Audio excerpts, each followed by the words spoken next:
Islam, live here from the Ahlebait studios.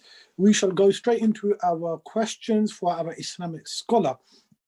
Sayyidina, if someone with mental condition takes his life or like commits suicide, is this allowed?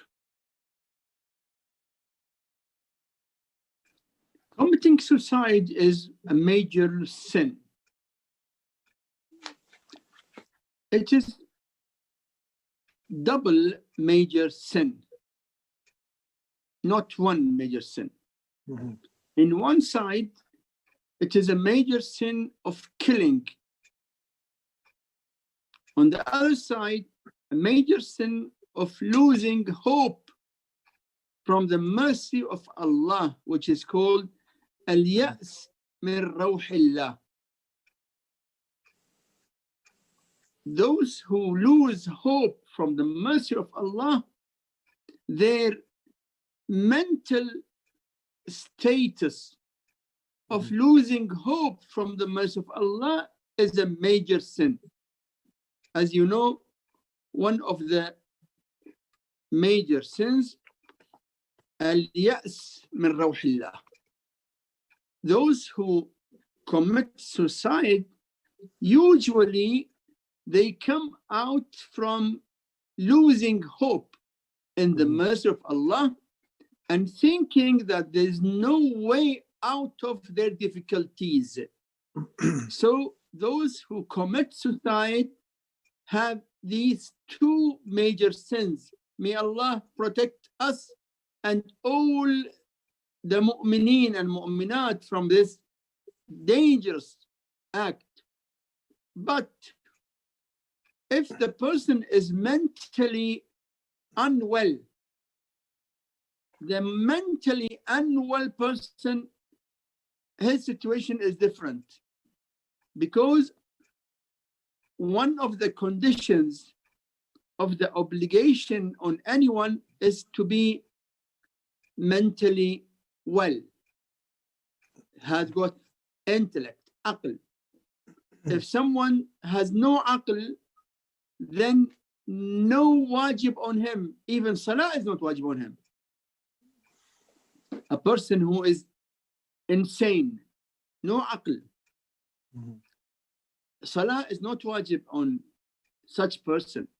Fasting is not wajib on such person. Hajj is not wajib on. Why? Because there is no aql. A person who has no aql, he is not accountable like the person who is with aql. So a person without aql committing a sinful act, he might not know what is the meaning of sinful act. So it is not for us to judge him. Allah knows his mental situation. Allah knows whether he was aware that committing suicide is a major sin. So Allah knows, and we leave it to Allah. We are responsible to pray for him, for his maghfirat. And God forbid, if any Muslim commits suicide, it remains obligatory on us to pray namaz-e-janaza on him.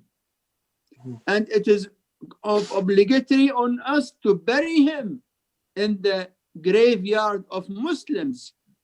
And we have to do all the rites on a dead body of a Muslim, despite being a person who killed himself, because he remained Muslim. When he is a Muslim and did a major sin, that does not mean that he is no more a Muslim. No, a Muslim. Say, for example, a Muslim woman went and did wrong, did a major sin with non-Muslim and claimed that she is married to him. As you know, in Islam, there is no marriage whatsoever between Muslim female and non-Muslim male at all. We don't have nikah at all between Muslim female and non-Muslim male. if she did that and she died, how shall we deal with her? As a Muslim or non-Muslim? The answer, she is a Muslim. Yes, she did something which is not permitted in Islam, but that does not make her non-Muslim. Same, a person who committed suicide, he remains a Muslim, and we have to do on his dead body all the rituals which are obligatory on us, on every Muslim's dead body. Thank you very much indeed. Say that we have a caller with us. Thank you for waiting. Assalamu alaikum. Wa alaikum assalam wa rahmatullahi wa barakatuh. Naveed bhaiyan, ijazat se kal badai arz kar raha hu. Qibla sahab ki khidmat mein bahut assalamu alaikum wa rahmatullahi wa barakatuh. Wa alaikum assalam janab wa rahmatullahi wa barakatuh. Ji qibla sahab, मैं जनाब फरमाइए। अपना सवाल पेश करता हूँ, आप बेशक इंग्लिश में जी फरमाइए। लंबा मेरा थोड़ा सा सवाल है। जी जी जी और फरमाइए जनाब। फातिमा ज़हरा सलाम की विलादत मुबारक, बहुत बहुत मुबारक हो। अल्लाह पाक तरफ आपको सलामत रखे। सवाल मेरा है, सूरह नूर है, नंबर 24 और सारे मुमिनीन मुमिनात को मुबारक हो। 37 है। सॉरी, अब फिर अब दोबारा करें, कौन सी सूरह है? आप प्लीज दोबारा। सूरह नूर है, सूरह नूर, जी जी, अन-नूर, नंबर 24 सूरह अन-नूर और आया वफी हदाया 35। जी जी। तो इरशाद बारी ताला बिस्मिल्लाहिर्रहमानिर्रहीम, अल्लाहु नूरु समावाति वल अर्ज़ मसलु नूरिही कमिशकातिन फीहा मिस्बाह अल मिस्बाहु फी ज़ुजाजतिन अज़-ज़ुजाजता कअन्नहा कौकब दुर्रियुन यूक़दु मिन शजरतिन मुबारकतिन ला शर्किया वला गरबिया ज़ैतूनतिन कादो ज़ैतुहा يكاد زيتها يضيء ولو لم تمسسه نار.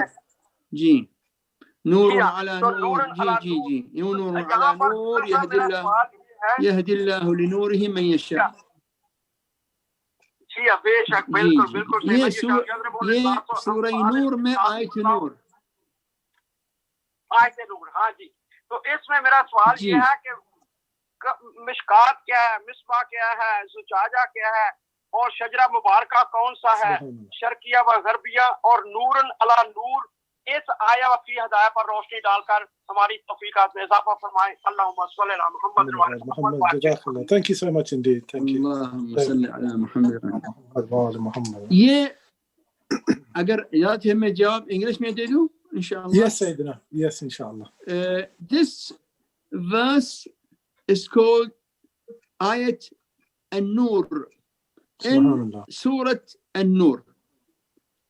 الله نور السماوات والأرض مثل نوره كمشكاة فيها مصباح المصباح في زجاجة الزجاجة كأنها كوكب دري يوقد من شجرة مباركة زيتونة لا شرقية ولا غربية يكاد زيتها يضيء ولو لم تمسسه نار نور على نور يهدي الله لنوره من يشاء.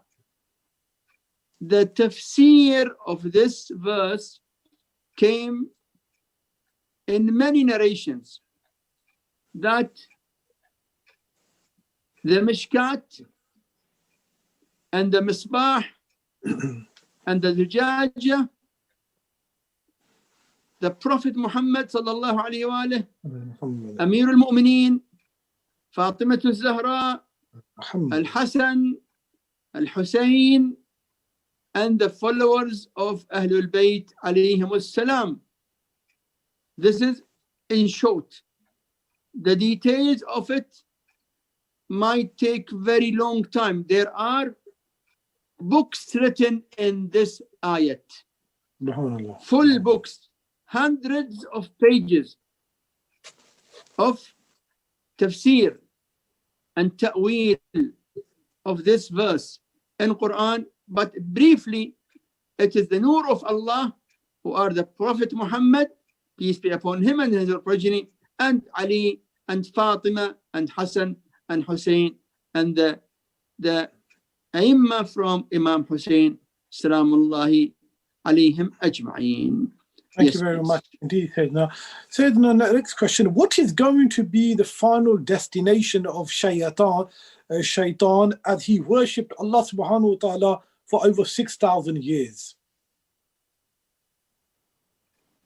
The final destination of Shaitan himself insisted on arrogance. Shaitan, after worshipping Allah for thousands of years, he thought that he is big. And when Allah ordered him to prostrate, وَإِذْ قَالَ رَبُّكَ لِلْمَلَائِكَةِ اسْجُدُوا لِآدَمَ, Allah ordered all the angels to prostrate to Adam. فَسَجَدُوا, all prostrated. إِلَّا إِبْلِيسَ أَبَى, but Iblis rejected. And Iblis thought that he has got a reason. He claimed that خَلَقْتَنِي مِن نَارٍ. See, he was believing that Allah created him. He said, you created me, oh my Lord, you created me out of fire and created him out of clay. خَلَقْتَنِي مِن نَارٍ وَخَلَقْتَهُ مِن طِينٍ. So I'm better than him. How can I do sajda to him? Allah cursed this arrogant shaitan and told him to go, and day of judgment he will face his final destination, means the hellfire, because of his arrogance. And we were being taught always to seek refuge from Allah from the whispering of shaitan. وَإِذَا قَرَأْتَ الْقُرْآنَ فَاسْتَعِذْ بِاللَّهِ مِنَ الشَّيْطَانِ الرَّجِيمِ. When you recite Quran, seek refuge from Allah, the refuge of Allah from the evil of shaitan. Always when we start our salah, we say أعوذ بالله من الشيطان الرجيم. So the final destination of shaitan is the hell fire. أعوذ بالله من الشيطان الرجيم. Yes, please. Thank you very much indeed. Sayyidina, the next question. Assalamu alaikum. Sayyidina, the cat, it says cat is not najas, but you cannot read namaz with cat hair on your clothes. Is this correct? Yes, it is correct. Cat is not najas. Fox is not najas. Any animal, all the animals are not najas except only two animals, dog and pig. But animals that we are not allowed to eat, like cat, like fox, any other animal which is not permissible for us to eat, we are not allowed to pray with any part of the body of such animal. The hair of the cat, according to majority of our ulama, if it is on our body or cloth, our salah becomes invalid. Thank you very much. Of course, Ayatullah Sistani says that if it is only 2-3 hairs, not big quantity of hair, 2-3 hairs, it does not invalidate namaz. But majority of our ulama say that any part of any animal which is not allowed, not permissible for eating, in your cloth, as part of your cloth, your salah will be invalid. Say someone has got tiger's skin, say jacket from tiger's skin, namaz in such jacket is invalid. Someone has got a skin of snake, part of his cloth, namaz in such cloth is invalid. Any animal which is not permitted for eating, not permissible for eating, any part of it during our salah invalidates our namaz. Thank you very much indeed. And Sayyidina, a related question, we know that the dog is najis. However, if a dog is dry and accidentally touches your clothes, no mark is left on your clothes you are wearing, can you still perform salah with these clothes? If you or the dog touched your cloth when you are dry and your cloth is dry and the dog also is dry, then najasat did not transfer. Najasat does not transfer from dry to dry. Now, if someone touches a najis item which is dry, say dog or pig, najasat does not transfer, because one of the conditions of the transfer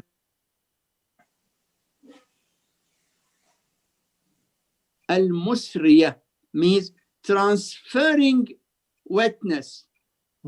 So as far as you are dry and the dog is dry, touching dry and dry does not transfer any najasat.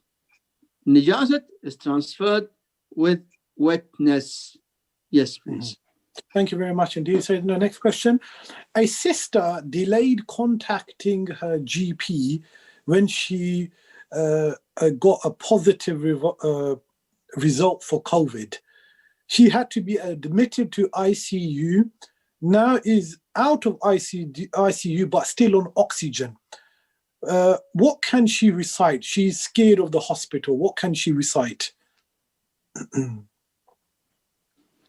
The best to be recited for recovery, shifa, is وَإِذَا مَرِضْتُ فَهُوَ يَشْفِينَ.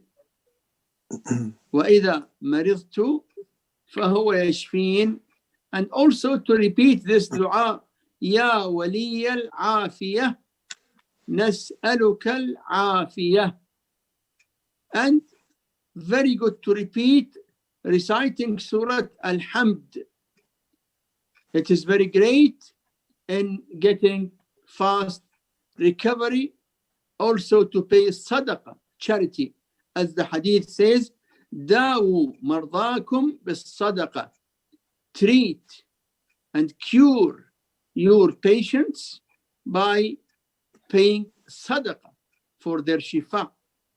Also, namaz shab is very great in getting your wishes fulfilled. Yes, please. Thank you very much indeed. Sayyidina, it's a two-part question. First part of it is it permissible for non-Muslims to enter a masjid, Islamic center or imam barga? And the second part is it permissible to allow non-Muslims to say their worship or prayers in a masjid or an Islamic center or imam barga? Okay, the question first, let us speak about masjid and then Islamic center and imam barga. Is it permissible for non-Muslims to enter a masjid? Because there is big difference between masjid and Islamic center. Masjid and imam barga.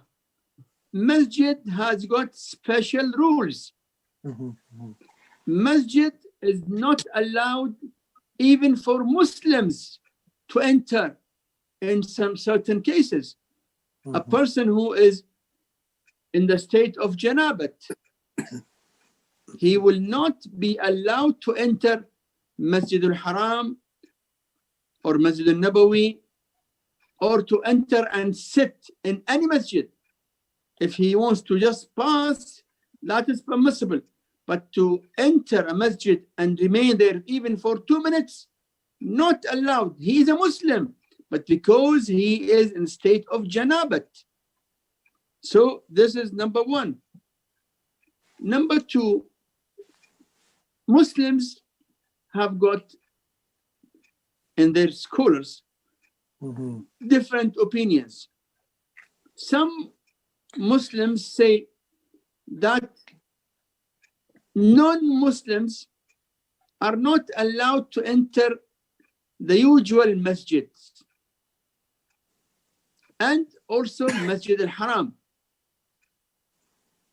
In Quran, إنما المشركون نجس فلا يقربوا المسجد الحرام بعد عامهم هذا. Allah in Quran says, mushriks are najas. They should not come near al-Masjid al-Haram after that year, after the year of the revelation of this verse. So, in short, to make it brief, Muslim scholars have got two opinions. One opinion that non-Muslims are not allowed to enter Masjid al-Haram and any other masjid. Other opinion says non-Muslims are not allowed to enter Masjid al-Haram, yes, but other masjids, they are allowed if they don't make it najis. If they don't make it najis. So two opinions.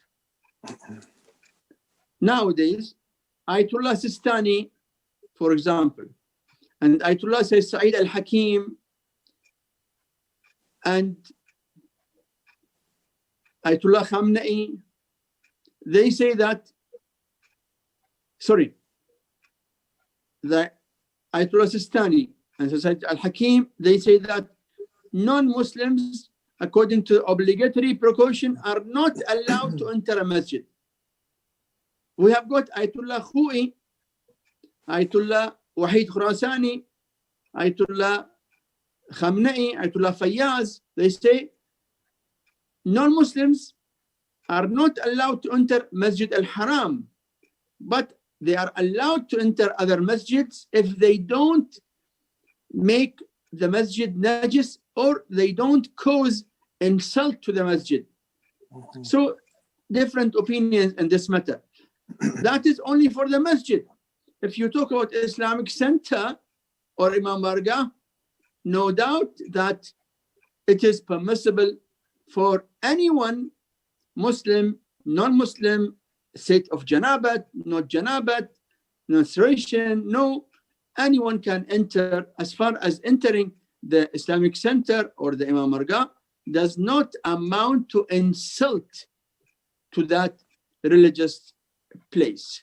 The other question now, are we allowed to give our Islamic Center to non-Muslims to say their own worship? The answer, the Muslim is not allowed to encourage any wrong worship. Say, non-Muslim want to come and worship an idol, or to mention that, for example, Jesus is the son of Allah, or Jesus or another son, another Allah means father, son, whatever. Muslim is not allowed to encourage any wrong worship. That's why Muslims should not give any place, whether place of worship or even his own home.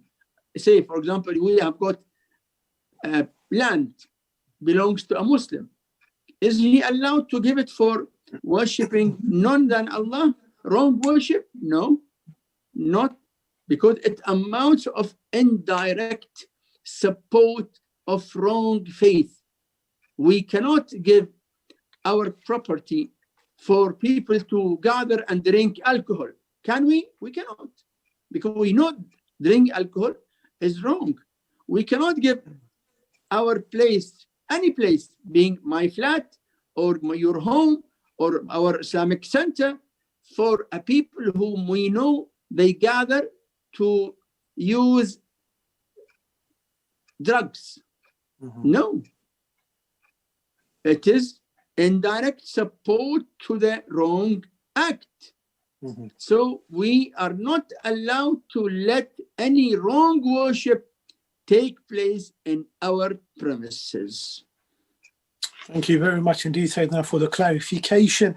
Sayyidina, a family that has a Sayyid father and a non-Sayyid mother, can Sahm Sadat go to their poor children? That's a part one of the first part of the question. Second is, if a mother is Sayyid and the father is non-Sayyid, can their poor children receive Sahm Sadat?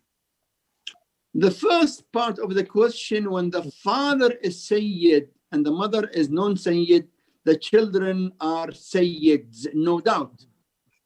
Because children, in the matter of Sayyid and non-Sayyid, follow the father. They are considered as their father is. So children of Sayyid father and non-Sayyid mother are considered as Sayyids. So if they are poor, yes, they are entitled to their need from Sahm Sadat. But if the father is non-Sayyid and the mother is Sayyid, children are non-Sayyid, according to majority of our present ulama. So if the father is non-Sayyid and the mother is Sayyid, so the children are non-Sayyid, and they will not be allowed to utilize Sahm Sadat, but they will be allowed to utilize zakat. Zakat. Yes, please. Thank you very much indeed, Sayyidina. Sayyidina, assalamu alaikum. Alaikum salam. Some of our mosques in UK charge various charges from family of the dead person, such as ghusl, the cold storage, transportation, the use of the kitchen, the hall, etc. Is this allowed in Islam?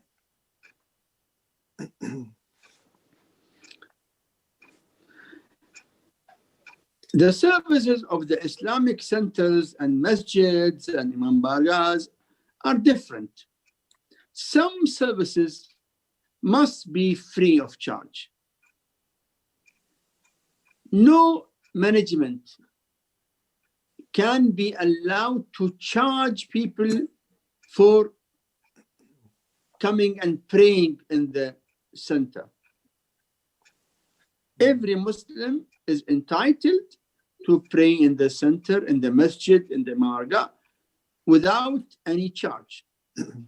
But if a Muslim comes and asks for extra service, like he wants to arrange for marriage of his daughter, for example, and then marriage means many hours of electricity, gas, water, tax. So the center will be allowed to charge for what service which is extra than worship for that, because it is not the compulsory worship.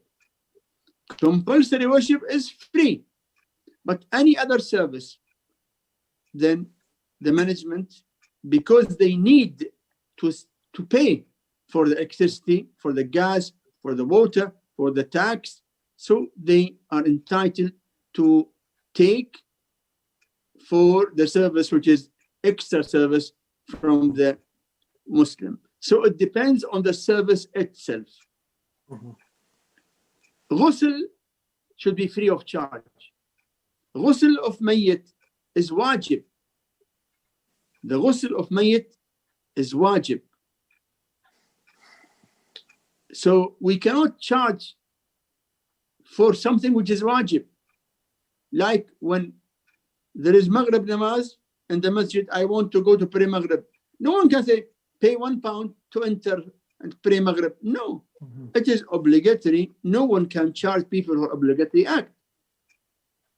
So ghusl, no charge, because it is wajib. But any extra service, it is permissible. Now, about talaq or nikah, nikah and talaq is something which is not wajib. Not wajib. We advise people who are in the Islamic centers not to charge, but only their expenses. Say, for example, they need a certificate, so they need an employee to prepare it, to type it, to prepare it, to stamp it, to post it. It involves some cost. They can take for that. But anything which is without cost, we don't encourage people to charge. Unfortunately, nowadays, some people who call themselves Maulwi, but in fact they are businessmen, not Maulwis. They take the name of religion to eat money from people.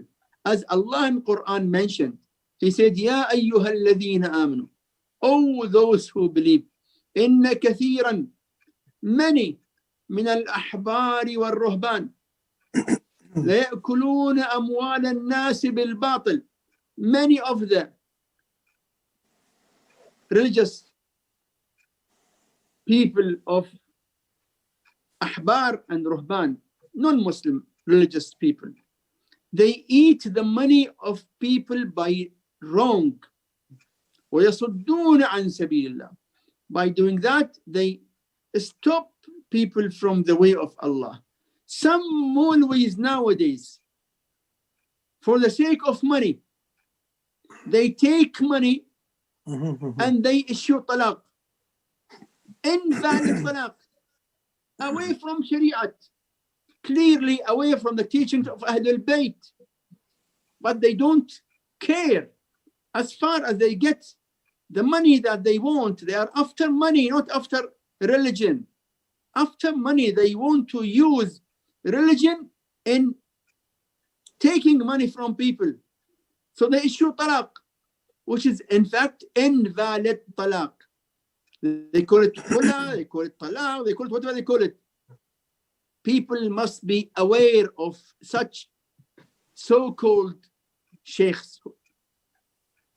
So the service of religion in general must be free for the sake of Allah.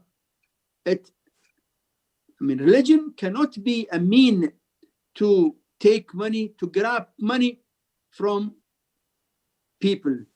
Yes, please. Thank you very much. Syed, going back to that, yes, please. Going back to the question about Sahm Sadat, if the father is non-Sayyid and the mother is Sayyid, can we give the Sahm Sadat to the mother so she can utilize it for her children? If the Sayyidani mother herself is needy, yes, we can give her Sahm Sadat up to her need. Up to her need. If she needs 100 pounds, we give her 100 pounds. We cannot give any needy Sayyid more than his need. How much he needs, that amount we can give him. And she is then free to spend in the way that she needs to spend. Thank you very much indeed, Sayyidina. We have a caller with us. Assalamu alaikum. Wa alaikum salam. Brother, please go ahead with your question. Yeah. Assalamualaikum, Sayyidina. How are you? Wa alaikum salam wa rahmatullahi wa barakatuh. Alhamdulillah. Yes, please. Yes, I want a question. Say if someone gives a waqf of a land for a burial, but with the condition that only race can be buried in that ground. No other Shias who are in the same faith, but from the different race, they cannot be buried there. Is that waqf acceptable in Islam? Because I think burial is the right of every human being. We should not segregate who is buried in that land. I don't know if you can shed some light on it. Okay. Thank you very much, brother. Thank you. Thank you. The question is regarding a plot of graveyard as waqf for certain sect of Islam, not every Muslim, right? I think that, yeah. Okay, the answer, if the graveyard was not owned by any person, personal ownership, no, but it was waqf for Muslims, then any Muslim from any sect can be buried in it. The graveyard of Muslims is the place of burying any Muslim from any sect. But if someone has got his own land and he said, I'm making this land waqf for burying my family only, or my tribe only, or my specific community only, that is permissible in Islam. Yes, permissible.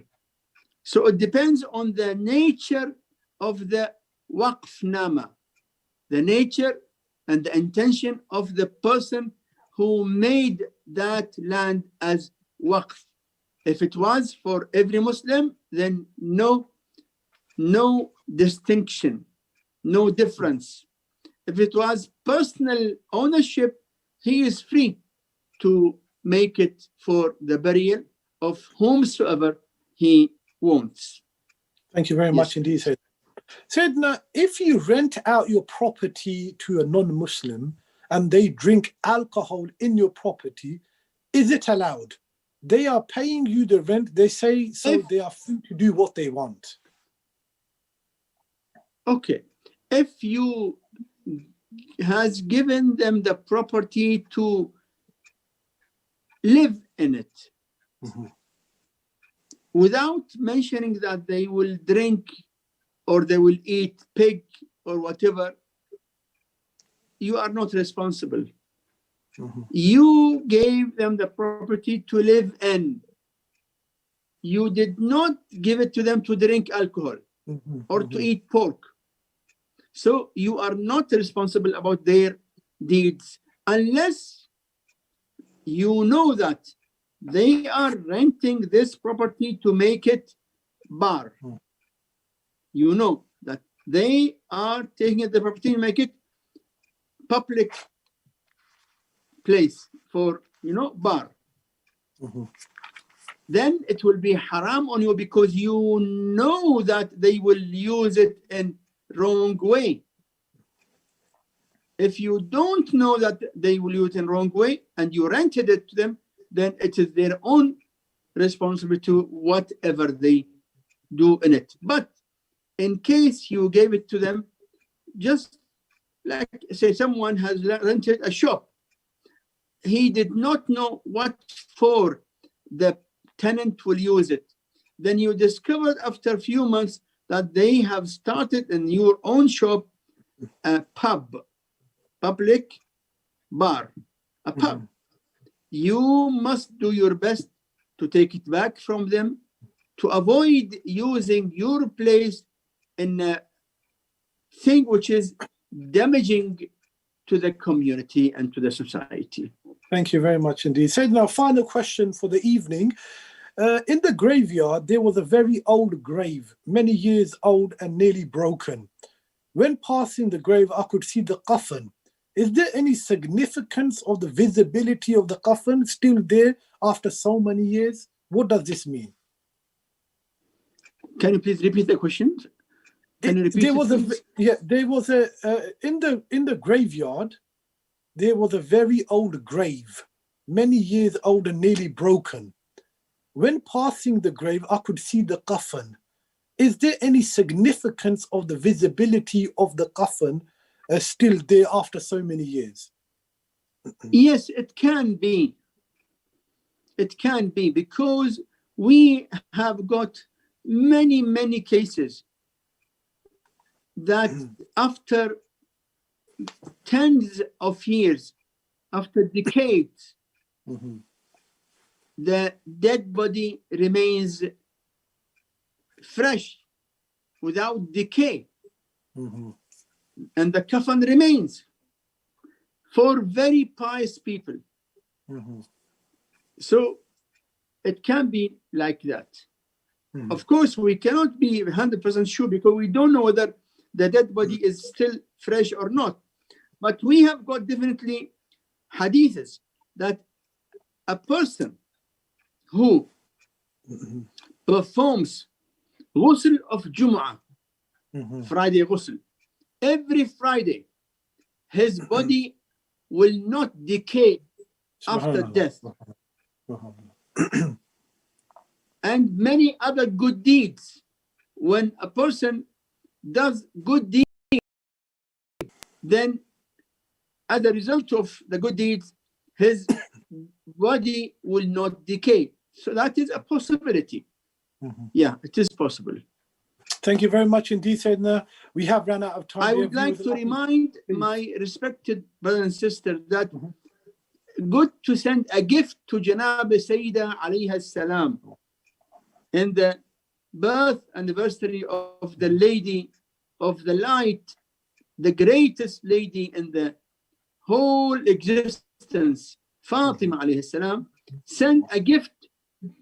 The gift is fasting a day and gifting the thawab, the reward, to Fatima alayhi salam. If not, then recite one juz of Quran or at least one surah of Quran and give the reward to Fatima alayhi salam. If not, then recite a tasbih of salawat, tasbih of Allahumma salli ala Muhammad wa ala Muhammad, subhanallah walhamdulillah wa la ilaha illallah wallahu akbar, a tasbih, and gift it to Fatima salamullahi alayha.